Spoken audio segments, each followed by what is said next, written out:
വിജയത്തിന്റെ 4 രഹസ്യങ്ങൾ. ലോകം വളരെ വേഗത്തിൽ മാറിക്കൊണ്ടിരിക്കുന്നു. ഓരോ ദിവസവും പുതിയ അവസരങ്ങളും പുതിയ വെല്ലുവിളികളും മനുഷ്യരുടെ മുന്നിൽ പ്രത്യക്ഷപ്പെടുന്നു. സാങ്കേതിക വിദ്യയുടെ വളർച്ചയും വിവരങ്ങളുടെ അമിത പ്രവാഹവും മനുഷ്യരുടെ ജീവിതശൈലിയെ മുഴുവനായും മാറ്റിയിരിക്കുന്നു. സോഷ്യൽ മീഡിയയിലൂടെ നാം അനേകം ആളുകളുടെ ജീവിതം കാണുന്നു. വിജയിച്ച ആളുകളുടെ കഥകളും വലിയ നേട്ടങ്ങളും നമുക്ക് ഓരോ ദിവസവും കാണാൻ കഴിയും. എന്നാൽ ഈ വിവരങ്ങളുടെ ഇടയിൽ പലർക്കും ഒരു സംശയമുണ്ടാകാറുണ്ട്. വിജയത്തിന്റെ യഥാർത്ഥ രഹസ്യം എന്താണ്? വിജയിക്കാൻ ഭാഗ്യം വേണമെന്ന് ചിലർ കരുതുന്നു. മറ്റു ചിലർ കരുതുന്നത് വലിയ കഴിവുണ്ടായിരിക്കണം എന്നാണ്. ചിലർക്ക് തോന്നുന്നത് ശരിയായ അവസരം ലഭിച്ചാൽ മാത്രമേ ജീവിതം മാറൂ എന്നാണ്. ഈ ധാരണകളുടെ ഇടയിൽ പലരും സ്വന്തം കഴിവുകളെക്കുറിച്ച് സംശയിക്കാൻ തുടങ്ങുന്നു. സോഷ്യൽ മീഡിയയിലെ താരതമ്യങ്ങൾ പലരിലും ആത്മവിശ്വാസം തകർക്കുന്നു. മറ്റുള്ളവരുടെ വിജയങ്ങൾ കാണുമ്പോൾ നമ്മുടെ ജീവിതം പിന്നിലേക്ക് പോകുന്നു എന്ന് തോന്നാം. ചരിത്രവും മനുഷ്യരുടെ അനുഭവങ്ങളും നോക്കിയാൽ ഒരു കാര്യം വ്യക്തമായി മനസ്സിലാക്കാം. വിജയകരമായ ജീവിതം ഒരൊറ്റ ഘടകത്തിന്റെ ഫലമല്ല. അത് ചില അടിസ്ഥാന ഘടകങ്ങളുടെ സംയോജനമാണ്. വ്യത്യസ്ത സാഹചര്യങ്ങളിൽ നിന്നുള്ള ആളുകൾ വിജയിക്കുന്നതിന്റെ പിന്നിലും ചില പൊതുവായ സിദ്ധാന്തങ്ങൾ പ്രവർത്തിക്കുന്നു. ഒരു വ്യക്തി ഏത് മേഖലയിലായാലും മുന്നോട്ടു പോകാൻ സഹായിക്കുന്ന 4 പ്രധാന ഘടകങ്ങൾ ഉണ്ട്. ഈ ഓഡിയോ ബുക്കിലെ അധ്യായങ്ങൾ വിജയത്തിന്റെ ഈ 4 അടിസ്ഥാന ഘടകങ്ങൾ വിശദമായി പരിശോധിക്കുന്നു. ഈ ആശയങ്ങൾ സിദ്ധാന്തങ്ങൾ മാത്രമല്ല, അവ നമ്മുടെ ജീവിതത്തിൽ പ്രയോഗിക്കാവുന്ന ലളിതമായ മാർഗങ്ങളാണ്. ചെറിയ മാറ്റങ്ങൾ കൊണ്ട് തുടങ്ങാവുന്ന ഒരു യാത്രയാണിത്. എന്നാൽ സമയം കടന്നു പോകുമ്പോൾ ആ ചെറിയ മാറ്റങ്ങൾക്ക് വലിയ മാറ്റങ്ങൾ ഉണ്ടാക്കാൻ കഴിയും. ജീവിതത്തിൽ മുന്നോട്ടു പോകാൻ ആഗ്രഹിക്കുന്ന ഏത് വ്യക്തിക്കും ഈ 4 ഘടകങ്ങൾ ഒരു ശക്തമായ അടിത്തറയായി പ്രവർത്തിക്കും. യഥാർത്ഥ വിജയം ഒരൊറ്റ വലിയ സംഭവത്തിലൂടെയല്ല ഉണ്ടാകുന്നത്.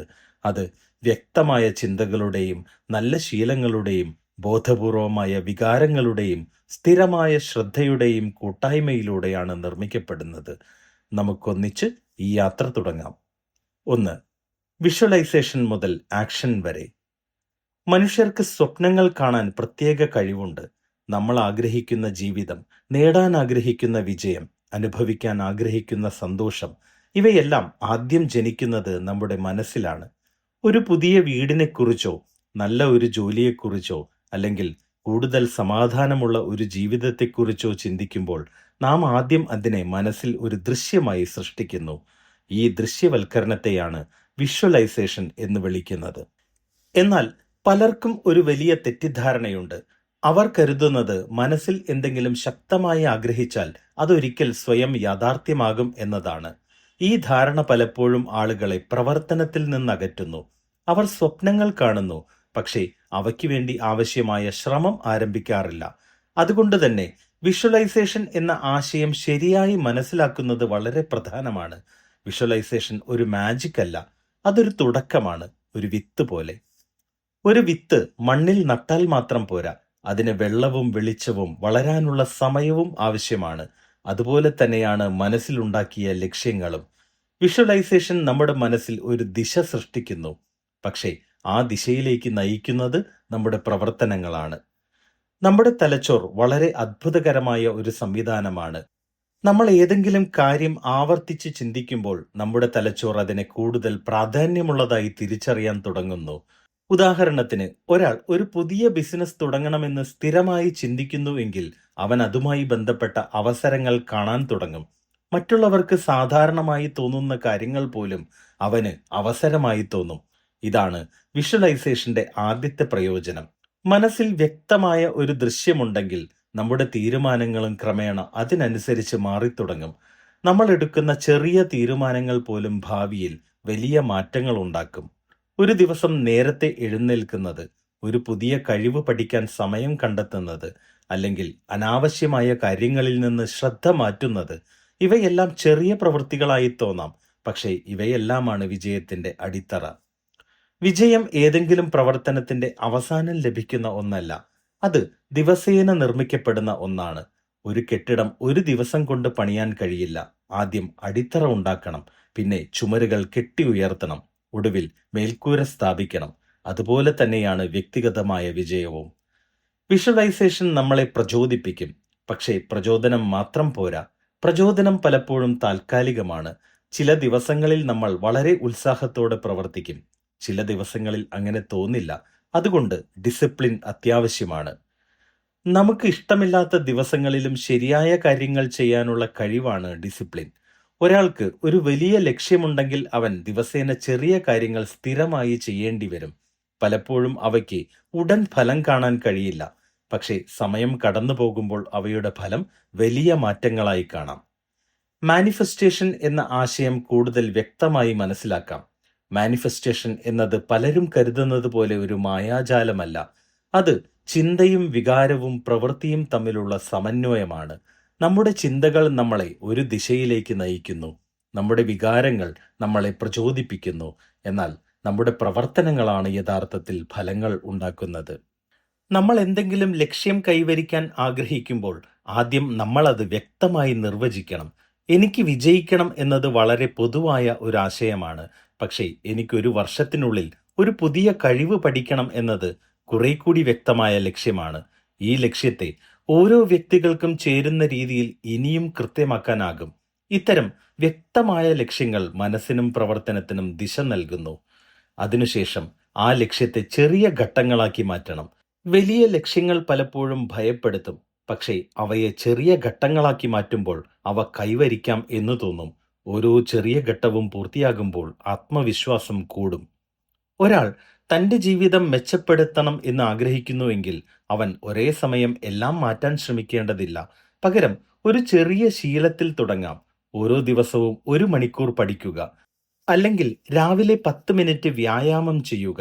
ഇതുപോലുള്ള ചെറിയ കാര്യങ്ങൾ പോലും വലിയ മാറ്റങ്ങൾക്ക് തുടക്കമാകും. മറ്റൊരു പ്രധാന ഘടകം വികാരങ്ങളാണ്. നമ്മൾ ചെയ്യുന്ന കാര്യങ്ങൾ നമ്മൾ എങ്ങനെ അനുഭവിക്കുന്നു എന്നത് വളരെ പ്രധാനമാണ്. ഒരു ജോലി ഒരാൾക്ക് ഭാരമായി തോന്നാം, മറ്റൊരാൾക്ക് അതൊരു അവസരമായി തോന്നാം. ഈ വ്യത്യാസം അവരുടെ മനോഭാവത്തിലാണ്.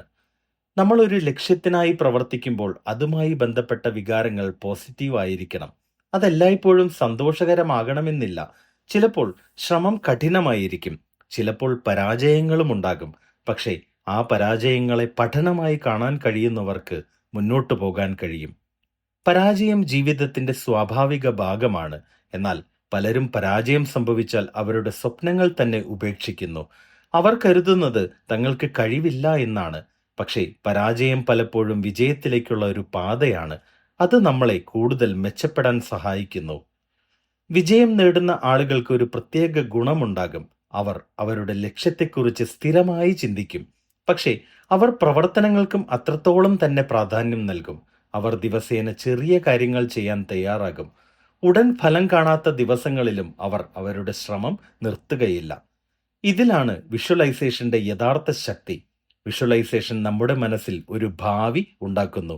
ആ ഭാവി നമ്മളെ മുന്നോട്ടു പോകാൻ പ്രേരിപ്പിക്കുന്നു. നമ്മൾ ക്ഷീണിതരാകുമ്പോൾ പോലും അത് നമ്മളെ വീണ്ടും ശ്രമിക്കാൻ പ്രചോദിപ്പിക്കും. ഒരു വ്യക്തി തന്റെ ജീവിതത്തിൽ മാറ്റമുണ്ടാക്കാൻ ആഗ്രഹിക്കുന്നു എങ്കിൽ ആദ്യം അവൻ തന്റെ ചിന്തകളെ ശ്രദ്ധിക്കണം. നമ്മൾ ദിവസേന നമ്മളോട് തന്നെ പറയുന്ന കാര്യങ്ങൾ നമ്മുടെ പെരുമാറ്റത്തെ സ്വാധീനിക്കുന്നു. എനിക്കിത് ചെയ്യാൻ കഴിയില്ല എന്ന് സ്ഥിരമായി ചിന്തിക്കുന്ന ഒരാൾക്ക് മുന്നോട്ടു പോകാൻ ബുദ്ധിമുട്ടാകും. പക്ഷേ ഞാൻ ശ്രമിക്കും എന്ന് ചിന്തിക്കുന്ന ഒരാൾക്ക് പുതിയ അവസരങ്ങൾ കാണാൻ കഴിയും. നമ്മൾ സമയം എങ്ങനെ ഉപയോഗിക്കുന്നു എന്നതും വളരെ പ്രധാനമാണ്. നമ്മുടെ ജീവിതത്തിന്റെ വലിയൊരു ഭാഗം നമ്മുടെ ലക്ഷ്യങ്ങളുമായി യാതൊരു ബന്ധവുമില്ലാത്ത ചെറിയ ചെറിയ കാര്യങ്ങളിൽ ചെലവാകുന്നു. സമയം എവിടെ ചെലവാകുന്നു എന്ന് മനസ്സിലാക്കുന്നത് വിജയത്തിലേക്കുള്ള ഒരു പ്രധാന ഘട്ടമാണ്. മാനിഫെസ്റ്റേഷൻ എന്നത് വിജയം വരുന്നത് കാത്തിരിക്കുന്ന ഒരു പ്രവർത്തനമല്ല. അത് വിജയം സൃഷ്ടിക്കാനുള്ള ഒരു പ്രവർത്തനമാണ്. നമ്മൾ ആഗ്രഹിക്കുന്ന ജീവിതം സ്വയം ഉണ്ടാകില്ല. ശരിയായ ചിന്തയും ശീലങ്ങളും പ്രവർത്തനങ്ങളും ചേർന്നാൽ നമുക്കത് നിർമ്മിക്കാൻ കഴിയും. ഒരു വ്യക്തി തന്റെ ഭാവിയെ മാറ്റാൻ ആഗ്രഹിക്കുന്നു എങ്കിൽ അവൻ ഇന്ന് ചെയ്യുന്ന ചെറിയ പ്രവർത്തികളാണ് ശ്രദ്ധിക്കേണ്ടത്. കാരണം ഇന്ന് ചെയ്യുന്ന ചെറിയ കാര്യങ്ങളാണ് നാളത്തെ വലിയ വിജയങ്ങളുടെ വിത്തുകൾ. വിഷ്വലൈസേഷൻ ആ വിത്ത് നട്ടുപിടിപ്പിക്കുന്നതാണ്. ഡിസിപ്ലിൻ അതിനെ വളർത്തുന്നതാണ്. ആക്ഷൻ അതിനെ ഫലവത്താക്കുന്നതാണ്. 2. Emotional intelligence. മനസ്സിന്റെ ശക്തി മനസ്സിലാക്കുക. മനുഷ്യരുടെ ജീവിതത്തിൽ വിജയം നിർണ്ണയിക്കുന്ന നിരവധി ഘടകങ്ങളുണ്ട്. അറിവ്, കഴിവ്, പരിശ്രമം എന്നിവയെല്ലാം അതിൽ പ്രധാനമാണ്. എന്നാൽ പലപ്പോഴും അവയേക്കാൾ കൂടുതൽ സ്വാധീനം ചെലുത്തുന്ന ഒരു ഘടകം കൂടിയുണ്ട്. അത് നമ്മുടെ വികാരങ്ങളാണ്. നമ്മൾ എന്ത് ചിന്തിക്കുന്നു എന്നതുപോലെ തന്നെ നമ്മൾ എങ്ങനെ അനുഭവിക്കുന്നു എന്നതും നമ്മുടെ ജീവിതത്തെ നിർണ്ണയിക്കുന്നു. ചിലപ്പോൾ ഒരേ സാഹചര്യത്തിൽ രണ്ടാളുകൾ പൂർണ്ണമായും വ്യത്യസ്തമായി പ്രതികരിക്കുന്നതായി കാണാം. ഒരാൾ ചെറിയ പ്രശ്നം വന്നാൽ പോലും വളരെ നിരാശനാകാം. മറ്റൊരാൾ അതേ പ്രശ്നത്തെ ശാന്തമായി സമീപിക്കുകയും അതിന് പരിഹാരം കണ്ടെത്താൻ ശ്രമിക്കുകയും ചെയ്യും. ഈ വ്യത്യാസം അവരുടെ ബുദ്ധിശക്തിയിലല്ല, വികാരങ്ങളെ മനസ്സിലാക്കാനും നിയന്ത്രിക്കാനും കഴിയുന്ന അവരുടെ കഴിവിലാണ്. ഇതിനെയാണ് ഇമോഷണൽ ഇന്റലിജൻസ് എന്ന് പറയുന്നത്. ലളിതമായി പറഞ്ഞാൽ, നമ്മുടെ വികാരങ്ങളെ തിരിച്ചറിയാനും അവയെ നിയന്ത്രിക്കാനും മറ്റുള്ളവരുടെ വികാരങ്ങളെ മനസ്സിലാക്കാനും കഴിയുന്ന കഴിവാണ് ഇമോഷണൽ ഇന്റലിജൻസ്. ഇത് മനുഷ്യരുടെ വ്യക്തിഗത ജീവിതത്തിലും തൊഴിൽ ജീവിതത്തിലും വളരെ വലിയ സ്വാധീനം ചെലുത്തുന്നു. നമ്മുടെ ജീവിതത്തിൽ പല തീരുമാനങ്ങളും വികാരങ്ങളാൽ സ്വാധീനിക്കപ്പെടുന്നു. ചിലപ്പോൾ കോപം കാരണം നമ്മൾ പറയാൻ പാടില്ലാത്ത കാര്യങ്ങൾ പറയാം. ചിലപ്പോൾ ഭയം കാരണം നമ്മൾ ശ്രമിക്കേണ്ട കാര്യങ്ങൾ പോലും ഒഴിവാക്കും. ചിലപ്പോൾ ആത്മവിശ്വാസക്കുറവ് കാരണം നമ്മൾ ലഭിച്ച അവസരങ്ങൾ പോലും നഷ്ടപ്പെടുത്തും. ഈ സാഹചര്യങ്ങളിൽ നമ്മുടെ വികാരങ്ങളെ മനസ്സിലാക്കാനും അവയെ നിയന്ത്രിക്കാനും കഴിയുന്നവർക്ക് മുന്നോട്ടു പോകാൻ കൂടുതൽ സാധ്യതയുണ്ട്. ഇമോഷണൽ ഇന്റലിജൻസ് ആരംഭിക്കുന്നത് സെൽഫ് അവെയർനെസ് എന്ന കഴിവിലാണ്. സെൽഫ് അവെയർനെസ് എന്നത് നമ്മൾ ഇപ്പോൾ എന്താണ് അനുഭവിക്കുന്നത് എന്ന് തിരിച്ചറിയാനുള്ള കഴിവാണ്. പലപ്പോഴും നമ്മൾ നമ്മുടെ വികാരങ്ങളെക്കുറിച്ച് ആലോചിക്കാറില്ല. നമ്മൾ കോപിക്കുമ്പോൾ അതിൻ്റെ കാരണം എന്താണെന്ന് പരിശോധിക്കാറില്ല. നമ്മൾ വിഷമിക്കുമ്പോൾ അതിൻ്റെ ഉറവിടം എന്താണെന്ന് അന്വേഷിക്കാറില്ല. എന്നാൽ നമ്മൾ നമ്മുടെ വികാരങ്ങളെ ശ്രദ്ധിക്കാൻ തുടങ്ങുമ്പോൾ അവയെ കൂടുതൽ വ്യക്തമായി മനസ്സിലാക്കാൻ കഴിയും. ഉദാഹരണത്തിന്, ഒരു ദിവസം നമ്മൾ വളരെ സമ്മർദ്ദം അനുഭവിക്കുന്നത് പോലെ തോന്നാം. ആ സമ്മർദ്ദം എവിടെ നിന്നാണ് വരുന്നത് എന്ന് പരിശോധിച്ചാൽ അതൊരു ജോലി ചെയ്യാനുള്ള ഡെഡ്ലൈൻ ആകാം, അല്ലെങ്കിൽ ഒരു വ്യക്തിഗത പ്രശ്നമാകാം. ഇങ്ങനെ കാരണം മനസ്സിലായാൽ അതിനെ നേരിടാൻ കൂടുതൽ എളുപ്പമാകും. സെൽഫ് അവെയർനെസ് നമ്മളെ നമ്മുടെ ചിന്തകളെയും പ്രതികരണങ്ങളെയും ശ്രദ്ധിക്കാൻ സഹായിക്കുന്നു. ചിലപ്പോൾ ഒരു ചെറിയ സംഭവം പോലും നമ്മളെ വളരെയധികം ബാധിക്കാം. എന്നാൽ അതിൻ്റെ പിന്നിലെ കാരണം പലപ്പോഴും നമ്മുടെ പഴയ അനുഭവങ്ങളോ ഭയങ്ങളോ ആയിരിക്കും. ഈ കാര്യങ്ങൾ മനസ്സിലാക്കാൻ കഴിയുമ്പോൾ നമുക്ക് കൂടുതൽ ശാന്തമായി തീരുമാനങ്ങൾ എടുക്കാൻ സാധിക്കും. ഇമോഷണൽ ഇന്റലിജൻസിന്റെ അടുത്ത ഘടകം സെൽഫ് കൺട്രോൾ ആണ്. വികാരങ്ങൾ സ്വാഭാവികമാണ്. എല്ലാവർക്കും കോപവും വിഷമവും ഭയവും ഉണ്ടാകും. പക്ഷേ അവയെ എങ്ങനെ കൈകാര്യം ചെയ്യുന്നു എന്നതാണ് പ്രധാനം. വികാരങ്ങൾ നമ്മെ നിയന്ത്രിക്കുന്നതിന് പകരം അവയെ നിയന്ത്രിക്കാൻ നമ്മൾ പഠിക്കണം. വികാരങ്ങളെ നിയന്ത്രിക്കുന്നത് അവയെ അടിച്ചമർത്തൽ അല്ല, പകരം അവയെ മനസ്സിലാക്കുകയും ശരിയായ രീതിയിൽ പ്രകടിപ്പിക്കുകയും ചെയ്യുന്നതാണ്. ഒരാൾക്ക് വിഷമം തോന്നുന്നു എങ്കിൽ അത് സ്വാഭാവികമാണ്. പക്ഷെ ആ വിഷമം അവനെ മുഴുവൻ ദിവസവും ബാധിക്കാൻ അനുവദിക്കണമെന്നില്ല. കുറച്ച് സമയം അതിനെ അംഗീകരിച്ച് പിന്നീട് മുന്നോട്ടു പോകാൻ കഴിയണം. ഇമോഷണൽ ഇന്റലിജൻസിന്റെ മറ്റൊരു പ്രധാന ഘടകം എമ്പതിയാണ്. മറ്റുള്ളവരുടെ വികാരങ്ങളെ മനസ്സിലാക്കാനുള്ള കഴിവാണ് എമ്പതി. മനുഷ്യർ ഒറ്റയ്ക്ക് ജീവിക്കുന്നവരല്ല. കുടുംബം, സുഹൃത്തുക്കൾ, സഹപ്രവർത്തകർ എന്നിവരുമായി നമുക്ക് ഇടപെടേണ്ടതുണ്ട്. ഈ ബന്ധങ്ങൾ ആരോഗ്യകരമാക്കാൻ എമ്പതി വളരെ പ്രധാനമാണ്. ഒരു വ്യക്തി മറ്റുള്ളവരുടെ നിലപാട് കൂടി മനസ്സിലാക്കാൻ ശ്രമിക്കുമ്പോൾ അവന് ബന്ധങ്ങൾ കൂടുതൽ ശക്തമാക്കാൻ കഴിയും. ചിലപ്പോൾ ഒരു വ്യക്തി കോപത്തോടെ സംസാരിക്കാം, പക്ഷേ അവന്റെ ജീവിതത്തിൽ എന്തെങ്കിലും സമ്മർദ്ദമുണ്ടായിരിക്കാം. അത് മനസ്സിലാക്കാൻ കഴിയുന്നവർക്ക് കൂടുതൽ സഹനത്തോടെ പ്രതികരിക്കാൻ കഴിയും. ബന്ധങ്ങളിൽ എമ്പതി ഉണ്ടെങ്കിൽ സംഘർഷങ്ങൾ കുറയും. ആളുകൾ തമ്മിലുള്ള വിശ്വാസം വർദ്ധിക്കും. ഇത് വ്യക്തിഗത ജീവിതത്തിലും തൊഴിൽ ജീവിതത്തിലും വലിയ മാറ്റങ്ങൾ ഉണ്ടാക്കും. നല്ല ബന്ധങ്ങൾ ജീവിതത്തിന്റെ ഗുണനിലവാരം ഉയർത്തും. ഇമോഷണൽ ഇന്റലിജൻസിന്റെ മറ്റൊരു പ്രധാന ഘടകം മോട്ടിവേഷൻ ആണ്. മോട്ടിവേഷൻ എന്നാൽ പുറത്തു നിന്നുള്ള പ്രചോദനത്തിൽ മാത്രം ഒതുങ്ങുന്നതല്ല. അത് നമ്മുടെ ഉള്ളിൽ നിന്നുള്ള പ്രചോദനമാണ്. ഒരു വ്യക്തിക്ക് തന്റെ ലക്ഷ്യത്തിൽ വിശ്വാസമുണ്ടെങ്കിൽ ബുദ്ധിമുട്ടുകൾ വന്നാലും അവർ മുന്നോട്ടു പോകാൻ ശ്രമിക്കും. ജീവിതത്തിൽ എല്ലാ ദിവസവും ഒരുപോലെ ആയിരിക്കില്ല. ചില ദിവസങ്ങളിൽ കാര്യങ്ങൾ എളുപ്പമാകും. ചില ദിവസങ്ങളിൽ എല്ലാം ബുദ്ധിമുട്ടായി തോന്നാം. എന്നാൽ ആ ബുദ്ധിമുട്ടുകൾക്കിടയിലും മുന്നോട്ടു പോകാൻ കഴിയുന്നവർ വിജയിക്കാൻ കൂടുതൽ സാധ്യതയുണ്ട്. ഇമോഷണൽ ഇന്റലിജൻസ് സമ്മർദ്ദമുള്ള സാഹചര്യങ്ങളിൽ ശാന്തത നിലനിർത്താൻ സഹായിക്കുന്നു. ഒരു പ്രശ്നം വന്നാൽ പലരും ഉടൻ പ്രതികരിക്കും. പക്ഷേ ചിലർ ആദ്യം ആ അവസ്ഥ മനസ്സിലാക്കാൻ ശ്രമിക്കും. അവർക്ക് പ്രശ്നത്തെ കൂടുതൽ വ്യക്തമായി കാണാൻ കഴിയും. അതിനാൽ അവർക്ക് കൂടുതൽ നല്ല തീരുമാനങ്ങൾ എടുക്കാൻ കഴിയും. ഇമോഷണൽ ഇന്റലിജൻസ് വികസിപ്പിക്കാൻ ചില ലളിതമായ കാര്യങ്ങൾ ചെയ്യാം. ദിവസേന കുറച്ച് സമയം നമ്മുടെ ചിന്തകളെയും വികാരങ്ങളെയും ശ്രദ്ധിക്കാം. ഒരു പ്രശ്നം വന്നാൽ ഉടൻ പ്രതികരിക്കുന്നതിന് പകരം കുറച്ച് സമയം ചിന്തിക്കാം. മറ്റുള്ളവരുടെ നിലപാട് മനസ്സിലാക്കാൻ ശ്രമിക്കാം. ഇത് ആദ്യം ചെറിയ ശ്രമങ്ങൾ പോലെ തോന്നാം, പക്ഷേ സമയം കടന്നു പോകുമ്പോൾ അവ വലിയ മാറ്റങ്ങൾ ഉണ്ടാക്കും. നമ്മൾ കൂടുതൽ ശാന്തരായ വ്യക്തികളായി മാറും. നമ്മുടെ തീരുമാനങ്ങൾ കൂടുതൽ ബോധപൂർവമാകും. ജീവിതത്തിൽ വിജയിക്കാനായി അറിവും കഴിവും ആവശ്യമാണ്. എന്നാൽ അവയ്ക്കൊപ്പം വികാരങ്ങളെ മനസ്സിലാക്കാനും നിയന്ത്രിക്കാനും കഴിയുന്ന കഴിവും അത്രത്തോളം തന്നെ ആവശ്യമാണ്. ഇമോഷണൽ ഇന്റലിജൻസ് ഒരു ആഡംബരമല്ല, അതൊരാവശ്യമാണ്. അത് നമ്മളെ കൂടുതൽ ബോധമുള്ള വ്യക്തികളാക്കി മാറ്റുന്നു. അത് നമ്മുടെ ബന്ധങ്ങളെ ശക്തമാക്കുന്നു. അത് നമ്മളെ സമ്മർദ്ദമുള്ള സാഹചര്യങ്ങളിലും സ്ഥിരതയോടെ മുന്നോട്ടു പോകാൻ സഹായിക്കുന്നു. നമ്മുടെ മനസ്സ് നമ്മുടെ ജീവിതത്തിലെ ഏറ്റവും ശക്തമായ ഉപകരണമാണ്. അതിനെ മനസ്സിലാക്കാനും നിയന്ത്രിക്കാനും പഠിച്ചാൽ ജീവിതത്തിലെ പല വെല്ലുവിളികളും കൂടുതൽ ആത്മവിശ്വാസത്തോടെ നേരിടാൻ നമുക്ക് കഴിയും. ഇമോഷണൽ ഇന്റലിജൻസ് ആ യാത്രയിലെ ഒരു പ്രധാന ചുവടാണ്. 3. Mindfulness and discipline.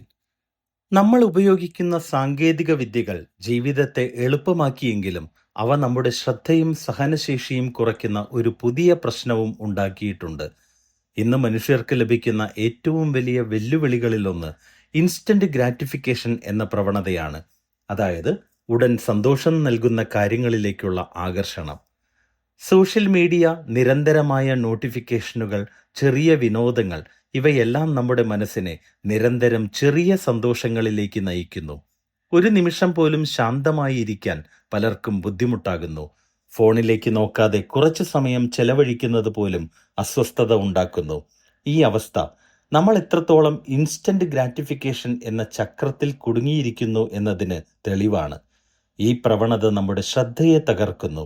വലിയ ലക്ഷ്യങ്ങൾ കൈവരിക്കാൻ നമുക്ക് ദീർഘകാല ശ്രദ്ധയും പരിശ്രമവും ആവശ്യമാണ്. എന്നാൽ ഉടൻ സന്തോഷം നൽകുന്ന കാര്യങ്ങളിൽ പതിഞ്ഞ മനസ്സിന് ദീർഘകാല ശ്രമങ്ങൾ തുടരാൻ ബുദ്ധിമുട്ടാകും. ഒരു വ്യക്തി ഒരു പുതിയ കഴിവ് പഠിക്കാൻ ആഗ്രഹിക്കുന്നു. പക്ഷേ പഠനം ആരംഭിച്ച ഉടൻ തന്നെ അവൻ ഫോൺ പരിശോധിക്കാൻ തുടങ്ങും. കുറച്ചു സമയം പഠിച്ചതിന് ശേഷം വീണ്ടും ശ്രദ്ധ മാറും. ഇങ്ങനെ ആവർത്തിച്ചാൽ ആ വ്യക്തിക്ക് ആഴത്തിൽ പഠിക്കാൻ കഴിയില്ല. ഇത് പലർക്കും അനുഭവപ്പെടുന്ന ഒരു സാധാരണ പ്രശ്നമാണ്. ഇവിടെ മൈൻഡ്ഫുൾനെസ് എന്ന ആശയം വളരെ പ്രധാനമാണ്. മൈൻഡ്ഫുൾനെസ് എന്നാൽ നമ്മുടെ ശ്രദ്ധയെ ഇപ്പോഴുള്ള നിമിഷത്തിലേക്ക് കൊണ്ടുവരുന്ന ഒരു കഴിവാണ്. നമ്മൾ എന്താണ് ചെയ്യുന്നത്, എന്താണ് അനുഭവിക്കുന്നത്, എന്താണ് ചിന്തിക്കുന്നത്, ഇവയെ ബോധപൂർവം ശ്രദ്ധിക്കുന്നതാണ് മൈൻഡ്ഫുൾനെസ്. മനസ്സ് ചിലപ്പോൾ ഒരു കുരങ്ങനെ പോലെയാണ്. അത് ഒരിടത്ത് നിന്ന് മറ്റൊരിടത്തേക്ക് ചാടിക്കൊണ്ടിരിക്കും. ഒരു ചിന്തയിൽ നിന്ന് മറ്റൊരു ചിന്തയിലേക്ക് അത് എളുപ്പത്തിൽ മാറിക്കൊണ്ടിരിക്കും. മൈൻഡ്ഫുൾനെസ് ഈ ചാടുന്ന മനസ്സിനെ ശാന്തമായി നിരീക്ഷിക്കാൻ പഠിക്കുന്ന പ്രക്രിയയാണ്. മനസ്സിനെ ബലമായി നിയന്ത്രിക്കാൻ ശ്രമിക്കുന്നതിനേക്കാൾ അതെങ്ങനെ പ്രവർത്തിക്കുന്നു എന്ന് ശ്രദ്ധിക്കുന്നത് കൂടുതൽ സഹായകരമാണ്. നമുക്ക് ഫോൺ പരിശോധിക്കണം എന്ന തോന്നലുണ്ടാകാം. മൈൻഡ്ഫുൾനെസ് നമ്മളെ ആ തോന്നലിനെ ഉടൻ പിന്തുടരാതെ കുറച്ചു സമയം നിരീക്ഷിക്കാൻ സഹായിക്കും. ആ ചെറിയ ഇടവേള വളരെ ശക്തമായതാണ്. കാരണം അത് നമ്മളെ നമ്മുടെ പ്രതികരണങ്ങളെ നിയന്ത്രിക്കാൻ സഹായിക്കുന്നു. ഓരോ തോന്നലിനും ഉടൻ തന്നെ പ്രതികരിക്കേണ്ടതില്ല. ചിലപ്പോൾ ആ തോന്നൽ കുറച്ചു നിമിഷങ്ങളിൽ തന്നെ ഇല്ലാതാകും. മൈൻഡ്ഫുൾനെസ് പ്രാക്ടീസ് ചെയ്യാനുള്ള ലളിതമായ മാർഗം ശ്വാസത്തെ ശ്രദ്ധിക്കുന്നതാണ്. കുറച്ച് നിമിഷങ്ങൾ ശാന്തമായിരുന്ന് ശ്വാസം അകത്തേക്ക് പോകുന്നതും പുറത്തേക്ക് വരുന്നതും ശ്രദ്ധിക്കുക. ഇത് വളരെ ലളിതമായ കാര്യമായി തോന്നാം, പക്ഷേ അത് മനസ്സിനെ ശാന്തമാക്കാൻ സഹായിക്കുന്നു. ഇതിലൂടെ നമ്മൾ നമ്മുടെ ചിന്തകളെയും വികാരങ്ങളെയും കൂടുതൽ വ്യക്തമായി കാണാൻ തുടങ്ങും. ഒരു പ്രശ്നം വന്നാൽ ഉടൻ പ്രതികരിക്കുന്നതിന് പകരം കുറച്ചു സമയം ശാന്തമായി ആലോചിക്കാൻ കഴിയുന്നവരായി നമ്മൾ മാറും. ഈ ചെറിയ മാറ്റം പോലും ജീവിതത്തിൽ വലിയ ഗുണം നൽകും. ഡിസിപ്ലിൻ എന്ന ഗുണവും വളരെ പ്രധാനമാണ്. നമുക്കിഷ്ടമുള്ള കാര്യങ്ങൾ മാത്രം ചെയ്യുന്നതല്ല ഡിസിപ്ലിൻ. പകരം ദീർഘകാല ലക്ഷ്യങ്ങൾക്കായി ആവശ്യമായ കാര്യങ്ങൾ സ്ഥിരമായി ചെയ്യാനുള്ള കഴിവാണ്. ഇൻസ്റ്റന്റ് ഗ്രാറ്റിഫിക്കേഷൻ നമ്മളെ ഉടൻ സന്തോഷം നൽകുന്ന കാര്യങ്ങളിലേക്ക് നയിക്കും. പക്ഷേ ഡിസിപ്ലിൻ നമ്മളെ ദീർഘകാല നേട്ടങ്ങളിലേക്ക് നയിക്കും. ഡിസിപ്ലിൻ ആദ്യം ബുദ്ധിമുട്ടായി തോന്നാം, പക്ഷേ അതൊരു ശീലമായി മാറുമ്പോൾ ജീവിതം കൂടുതൽ ചിട്ടയുള്ളതാവും. ഒരു നിശ്ചിത സമയത്ത് എഴുന്നേൽക്കുക, ജോലി ചെയ്യാനുള്ള സമയം നിശ്ചയിക്കുക, ശ്രദ്ധ തിരിക്കുന്ന കാര്യങ്ങൾ കുറയ്ക്കുക. ഇവയെല്ലാം ഡിസിപ്ലിന്റെ ഭാഗമാണ്. മൈൻഡ്ഫുൾനെസ്സും ഡിസിപ്ലിനും ചേർന്നാൽ വലിയ മാറ്റങ്ങൾ ഉണ്ടാകും. മൈൻഡ്ഫുൾനെസ് നമ്മുടെ മനസ്സിനെ മനസ്സിലാക്കാൻ സഹായിക്കും. ഡിസിപ്ലിൻ നമ്മളെ ശരിയായ പ്രവർത്തനങ്ങൾ തുടരാൻ സഹായിക്കും. ഇൻസ്റ്റന്റ് ഗ്രാറ്റിഫിക്കേഷൻ എന്ന ചക്രം തകർക്കാൻ ക്ഷമയും ബോധവുമാണ് ആവശ്യമായത്. ഒരു ദിവസം കൊണ്ട് അത് മാറില്ല. പക്ഷേ ചെറിയ ശ്രമങ്ങൾ തുടർന്നാൽ മാറ്റം സംഭവിക്കും. നമ്മൾ ഉടൻ സന്തോഷം നൽകുന്ന കാര്യങ്ങളിൽ നിന്ന് ശ്രദ്ധയെ മാറ്റി ദീർഘകാല നേട്ടങ്ങളിലേക്ക് ശ്രദ്ധ കേന്ദ്രീകരിക്കാൻ പഠിക്കും. യഥാർത്ഥ സ്വാതന്ത്ര്യം നമുക്ക് തോന്നുന്ന ഓരോ ആഗ്രഹവും പിന്തുടരുന്നതല്ല, പകരം ഏത് ആഗ്രഹത്തെ പിന്തുടരണം എന്ന് ബോധപൂർവം തിരഞ്ഞെടുക്കുന്നതാണ്. മൈൻഡ്ഫുൾനെസ്സും ഡിസിപ്ലിനും നമ്മളെ ആ സ്വാതന്ത്ര്യത്തിലേക്ക് നയിക്കുന്ന ശക്തമായ ഉപകരണങ്ങളാണ്. ഇവ ഉപയോഗിക്കാൻ പഠിക്കുന്നവർക്ക് ജീവിതത്തിൽ കൂടുതൽ വ്യക്തതയും സമാധാനവും വിജയവും ഉണ്ടാകും. കാരണം അവർ അവരുടെ ശ്രദ്ധയും സമയവും കൂടുതൽ ബോധപൂർവമായി ഉപയോഗിക്കാൻ തുടങ്ങും. അതാണ് സ്ഥിരതയുള്ള പുരോഗതിയുടെയും വിജയത്തിന്റെയും യഥാർത്ഥ അടിത്തറ. 4. ഇന്റൻഷണൽ ഹാബിറ്റ്സ്, വിജയത്തിന്റെ ദൈനംദിന സിസ്റ്റം. ഒരു മനുഷ്യന്റെ ജീവിതം പലപ്പോഴും ചെറിയ ശീലങ്ങളാലാണ് രൂപപ്പെടുന്നത്. നമ്മൾ ദിവസേന ആവർത്തിച്ചു ചെയ്യുന്ന കാര്യങ്ങളാണ് നമ്മുടെ ജീവിതത്തിന്റെ ദിശ നിർണ്ണയിക്കുന്നത്. ഒരാൾക്ക് വലിയ സ്വപ്നങ്ങൾ ഉണ്ടാകാം, എന്നാൽ അവൻ ദിവസേന ചെയ്യുന്ന കാര്യങ്ങൾ ആ സ്വപ്നങ്ങളോട് പൊരുത്തപ്പെടുന്നില്ല എങ്കിൽ സ്വപ്നങ്ങൾ യാഥാർത്ഥ്യമാകില്ല. വിജയിച്ച ആളുകളെ കാണുമ്പോൾ ഒരു തെറ്റിദ്ധാരണ ഉണ്ടാകും. പലരും കരുതുന്നു ആ ആളുകൾക്ക് ഒരു പ്രത്യേക കഴിവോ അത്ഭുതകരമായ ഭാഗ്യമോ ഉണ്ട്. എന്നാൽ സത്യം എന്താണ്? വിജയിച്ച ആളുകൾ അവരുടെ ജീവിതത്തിൽ ചില നല്ല ശീലങ്ങൾ സ്ഥിരമായി പിന്തുടരുന്നു. അവർ ദിവസേന ചെറിയ കാര്യങ്ങൾ ശ്രദ്ധയോടെ ചെയ്യുന്നു. ശീലം ആവർത്തിച്ച് ചെയ്യുമ്പോൾ സ്വാഭാവികമായി മാറുന്ന ഒന്നാണ്. ആദ്യം അത് ബുദ്ധിമുട്ടായിരിക്കാം, പക്ഷേ സമയം കടന്നു പോകുമ്പോൾ അത് നമ്മൾ ചിന്തിക്കാതെ തന്നെ ചെയ്യുന്ന ഒരു പ്രവൃത്തിയായി മാറും.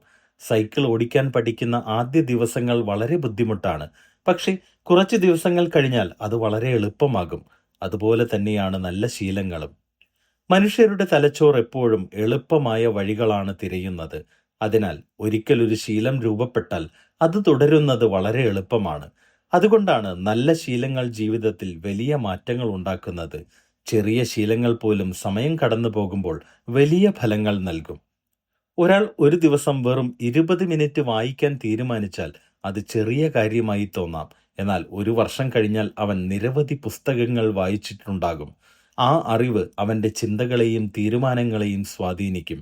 അതുപോലെ തന്നെ ഓരോ ദിവസവും ചെറിയൊരു സമയം പുതിയ കഴിവുകൾ പഠിക്കാൻ ചെലവഴിച്ചാൽ ചില വർഷങ്ങൾക്കുള്ളിൽ തന്നെ ആ വ്യക്തിക്ക് വലിയ കഴിവുകൾ ഉണ്ടാക്കാൻ കഴിയും. ശീലങ്ങളുടെ ശക്തി ഇതിലാണ്. അവ ചെറുതായി തോന്നും, പക്ഷെ അവയുടെ സ്വാധീനം വളരെ വലുതാണ്. ജീവിതത്തിൽ വലിയ മാറ്റങ്ങൾ പലപ്പോഴും ഒരു വലിയ സംഭവത്തിലൂടെയല്ല ഉണ്ടാകുന്നത്, പകരം ചെറിയ മാറ്റങ്ങളുടെ കൂട്ടായ്മയിലൂടെയാണ് അവ സംഭവിക്കുന്നത്. പലർക്കും ഒരു പ്രശ്നമുണ്ടാകുന്നു. അവർ ഒരേ സമയം ജീവിതത്തിൽ വലിയ മാറ്റങ്ങൾ ഉണ്ടാക്കാൻ നോക്കുന്നു. പുതിയ ഒരു വ്യായാമ പദ്ധതി ആരംഭിക്കും, കൂടുതൽ പുസ്തകങ്ങൾ ഒരേ സമയം വായിക്കാൻ തീരുമാനിക്കും, ഭക്ഷണശീലങ്ങൾ മാറ്റാൻ നോക്കും, പുതിയ കഴിവുകൾ പഠിക്കാൻ ശ്രമിക്കും. കുറച്ചു ദിവസങ്ങൾ അവർ ഇതെല്ലാം ചെയ്യും, പക്ഷെ പിന്നീട് ആ ശ്രമം പതുക്കെ അവസാനിക്കും. ഇത് സംഭവിക്കുന്നത് എന്തുകൊണ്ടാണ്? ഒരേ സമയം വളരെയധികം മാറ്റങ്ങൾ നിലനിർത്താൻ മനുഷ്യന്റെ മനസ്സിന് ബുദ്ധിമുട്ടാണ്. ശീലങ്ങൾ നിർമ്മിക്കുമ്പോൾ ലളിതമായ സമീപനം സ്വീകരിക്കുന്നതാണ് നല്ലത്. ആദ്യം വളരെ ചെറിയ മാറ്റം കൊണ്ടുവരിക. ആ മാറ്റം സ്ഥിരമായി തുടരാൻ കഴിയുമ്പോൾ പിന്നീട് മറ്റൊരു ചെറിയ മാറ്റം കൂടി ചേർക്കാം. ഈ രീതിയിൽ ജീവിതം ക്രമേണ മെച്ചപ്പെടും. ഇത് വേഗത്തിലുള്ള മാറ്റമല്ല, പക്ഷെ ഇത് സ്ഥിരതയുള്ള മാറ്റമാണ്. സ്ഥിരതയുള്ള മാറ്റങ്ങൾ മാത്രമാണ് ദീർഘകാല ഫലങ്ങൾ നൽകുന്നത്. ശീലങ്ങൾ നിർമ്മിക്കുമ്പോൾ പരിസരവും വളരെ പ്രധാനമാണ്. നമ്മുടെ സാഹചര്യങ്ങൾ നമ്മുടെ പെരുമാറ്റത്തെ സ്വാധീനിക്കുന്നുണ്ട്. ഒരാൾ കൂടുതൽ വായിക്കാൻ ആഗ്രഹിക്കുന്നു എങ്കിൽ അവൻ കാണുന്ന സ്ഥലങ്ങളിൽ പുസ്തകങ്ങൾ ഉണ്ടാകണം. അതുപോലെ തന്നെ ശ്രദ്ധ തിരിക്കുന്ന കാര്യങ്ങൾ കുറയ്ക്കുന്നതും ശ്രദ്ധ വർദ്ധിപ്പിക്കാൻ സഹായിക്കും. നമ്മുടെ ചുറ്റുപാടുകൾ പലപ്പോഴും നമ്മളെ ഒരു ദിശയിലേക്ക് നയിക്കുന്നു. അതിനാൽ നല്ല ശീലങ്ങൾ വളർത്താൻ അനുയോജ്യമായ അന്തരീക്ഷം വേണം. ഇത് ചെറിയ കാര്യങ്ങൾ കൊണ്ട് തുടങ്ങാം. ജോലി ചെയ്യാനുള്ള ശാന്തമായ സ്ഥലം തിരഞ്ഞെടുക്കുക, സമയക്രമം നിശ്ചയിക്കുക, ശ്രദ്ധ തിരിക്കുന്ന കാര്യങ്ങൾ കുറയ്ക്കുക. ഇവയെല്ലാം സഹായകരമാണ്. മറ്റൊരു പ്രധാന കാര്യം സ്ഥിരതയാണ്. പലരും പ്രചോദനം ലഭിക്കുമ്പോൾ മാത്രമേ പ്രവർത്തിക്കൂ. പക്ഷേ പ്രചോദനം എന്നും ഉണ്ടാകില്ല. ചില ദിവസങ്ങളിൽ നമ്മൾ ക്ഷീണിതരായിരിക്കും. ചില ദിവസങ്ങളിൽ മനസ്സിന് ഒന്നും ചെയ്യാൻ തോന്നില്ല. എന്നാൽ അത്തരം ദിവസങ്ങളിലും ചെറിയ ശ്രമമെങ്കിലും തുടരാൻ കഴിയുന്നവരാണ് മുന്നോട്ടു പോകുന്നത്. ഒരാൾ ദിവസേന 1 മണിക്കൂർ പഠിക്കണമെന്ന് തീരുമാനിച്ചിട്ടുണ്ടാകും. ചില ദിവസങ്ങളിൽ സാധ്യമാകില്ല. അത്തരം സമയങ്ങളിൽ പൂർണ്ണമായും ഉപേക്ഷിക്കുന്നതിനേക്കാൾ നല്ലത് കുറച്ചു മിനിറ്റ് പഠിക്കുന്നതാണ്. അത് ശീലം നിലനിർത്താൻ സഹായിക്കും. നമ്മൾ ചെയ്യുന്ന ഓരോ ചെറിയ പ്രവൃത്തിയും നമ്മുടെ തിരിച്ചറിവിനെ രൂപപ്പെടുത്തും. ഒരാൾ സ്ഥിരമായി പഠിക്കുന്നുവെങ്കിൽ അവൻ സ്വയം ഒരു പഠിക്കുന്ന വ്യക്തിയായി കാണാൻ തുടങ്ങും. ഒരാൾ സ്ഥിരമായി പരിശ്രമിക്കുന്നു എങ്കിൽ അവൻ തന്നെ പരിശ്രമിക്കുന്ന വ്യക്തിയായി കാണാൻ തുടങ്ങും. ഈ തിരിച്ചറിവ് നമ്മുടെ ആത്മവിശ്വാസത്തെയും സ്വാധീനിക്കും. സമയം കടന്നു പോകുമ്പോൾ ഇത്തരം ചെറിയ പ്രവൃത്തികൾ വലിയ ഫലങ്ങൾ ഉണ്ടാക്കും. ഇതൊരു വിത്ത് വളരുന്നത് പോലെയാണ്. ആദ്യത്തിൽ അത് വളരെ ചെറിയതായിരിക്കും. എന്നാൽ തുടർച്ചയായി വളരുമ്പോൾ വലിയ വൃക്ഷമായി മാറും. അതുപോലെ തന്നെയാണ് നമ്മുടെ ജീവിതവും. ഇന്ന് ചെയ്യുന്ന ചെറിയ ശീലങ്ങൾ നാളെയുടെ ജീവിതത്തെ രൂപപ്പെടുത്തും. അതിനാൽ നമ്മൾ ദിവസേന ചെയ്യുന്ന കാര്യങ്ങളെക്കുറിച്ച് ശ്രദ്ധിക്കുന്നത് വളരെ പ്രധാനമാണ്. വിജയം നേടാൻ ഒരു ലളിതമായ സംവിധാനം മതി. വ്യക്തമായ ലക്ഷ്യം, ചെറിയ സ്ഥിരതയുള്ള ശീലങ്ങൾ, ശ്രദ്ധയോടെ ചെയ്യുന്ന പ്രവൃത്തികൾ, ഇവയെല്ലാം ചേർന്നാൽ സമയം കടന്നു പോകുമ്പോൾ വലിയ മാറ്റങ്ങൾ ഉണ്ടാക്കാം. നമ്മൾ നമ്മുടെ ജീവിതത്തെ മെച്ചപ്പെടുത്താൻ ആഗ്രഹിക്കുന്നുവെങ്കിൽ ആദ്യം നമ്മുടെ ദിവസത്തെ പരിശോധിക്കണം. നമ്മൾ സമയം എങ്ങനെ ചെലവഴിക്കുന്നു? നമ്മൾ ചെയ്യുന്ന കാര്യങ്ങൾ നമ്മുടെ ലക്ഷ്യങ്ങളോട് പൊരുത്തപ്പെടുന്നുണ്ടോ? ഇത്തരം ചോദ്യങ്ങൾ നമ്മളെ കൂടുതൽ ബോധവാന്മാരാക്കും.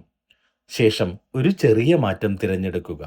അത് വളരെ ലളിതമാകണം. ആ മാറ്റം ദിവസേന തുടരാൻ കഴിയണം. കുറച്ചു ദിവസങ്ങൾക്ക് ശേഷം അത് സ്വാഭാവികമായി മാറും. പിന്നീട് മറ്റൊരു ചെറിയ മാറ്റം ചേർക്കാം. ഇത് വളരെ ലളിതമായ ഒരു പ്രവർത്തനമാണ്. പക്ഷേ അതിൻ്റെ ശക്തി വളരെ വലുതാണ്. ചെറിയ ശീലങ്ങൾ ചേർന്നാൽ വലിയ ജീവിത മാറ്റങ്ങൾ ഉണ്ടാക്കാം. നമ്മുടെ ഭാവി ഇന്ന് നമ്മൾ ചെയ്യുന്ന കാര്യങ്ങളിലാണ് രൂപപ്പെടുന്നത്. വലിയ സ്വപ്നങ്ങൾ കാണുന്നത് നല്ലതാണ്. പക്ഷേ ആ സ്വപ്നങ്ങളെ യാഥാർത്ഥ്യമാക്കുന്നത് നമ്മുടെ ദൈനംദിന ശീലങ്ങളാണ്. ഈ പുസ്തകത്തിൽ നമ്മൾ ചർച്ച ചെയ്ത 4 ഘടകങ്ങൾ: വ്യക്തമായ വിഷൻ, വികാരങ്ങളെ മനസ്സിലാക്കാനുള്ള കഴിവ്, ശ്രദ്ധയും ആത്മനിയന്ത്രണവും, ഉദ്ദേശപൂർവമായ ശീലങ്ങൾ, ഇതെല്ലാം ഒരു വ്യക്തിയുടെ വളർച്ചയ്ക്ക് ശക്തമായ അടിത്തറയാണ്. ഇവ ഓരോന്നും ജീവിതത്തിലെ വ്യത്യസ്ത മേഖലകളെ സ്വാധീനിക്കുന്നു എങ്കിലും അവ തമ്മിൽ ചേരുമ്പോഴാണ് യഥാർത്ഥ മാറ്റമുണ്ടാകുന്നത്. ഈ പുസ്തകത്തിന്റെ ലക്ഷ്യം സങ്കീർണമായ രഹസ്യങ്ങൾ അവതരിപ്പിക്കുക എന്നതല്ല. പകരം ഓരോ വ്യക്തിക്കും പ്രയോഗിക്കാവുന്ന ലളിതമായ സത്യങ്ങൾ ഓർമ്മിപ്പിക്കുക എന്നതാണ്. ജീവിതം മാറ്റാൻ വലിയ അവസരങ്ങൾക്കായി കാത്തിരിക്കേണ്ടതില്ല. ഇന്ന് തുടങ്ങുന്ന ചെറിയ ചിന്തകളും ശീലങ്ങളും തന്നെയാണ് നാളത്തെ വലിയ വിജയങ്ങളുടെ വിത്തുകൾ. അവയെ ശ്രദ്ധയോടെ വളർത്താൻ കഴിയുന്നവർക്ക് വിജയകരവും സന്തോഷകരവുമായ ഒരു ജീവിതം നിർമ്മിക്കാൻ കഴിയും. ഇതുപോലെയുള്ള നിരവധി പുസ്തകാനുഭവങ്ങൾ നമ്മുടെ ചാനലിൽ ഉണ്ട്. അവ കേൾക്കാൻ ചാനൽ സബ്സ്ക്രൈബ് ചെയ്യുമല്ലോ. നന്ദി.